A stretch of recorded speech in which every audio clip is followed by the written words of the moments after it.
climate change isn't a singular issue. It affects all aspects of life that we have around us.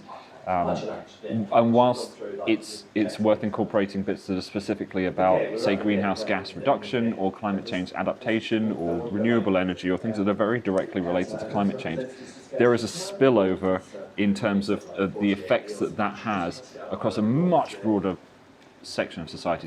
So there is an awareness that we need these interdisciplinary solutions in this space. I wouldn't say that that's necessarily embedded in the sort of policy and the guidance yet, but hopefully, if research does what it's supposed to, it joins up, and then we have better guidance about how to make these kinds of decisions.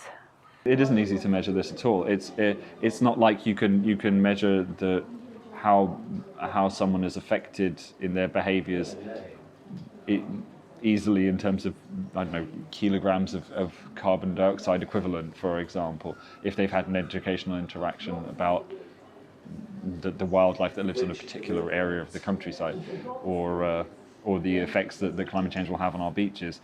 We simply don't have the resources to really follow that up.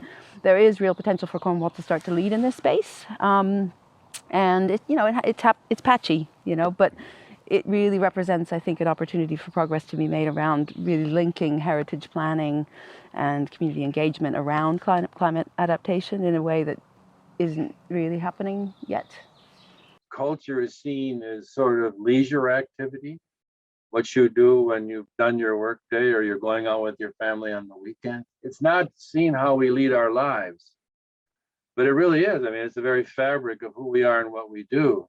Rather than museums and galleries and the cultural sector being limited to a brief which is to do with free time and activities that might be enjoyable, we need to understand that our heritage and access to the cultural sector is fundamental to a healthy society.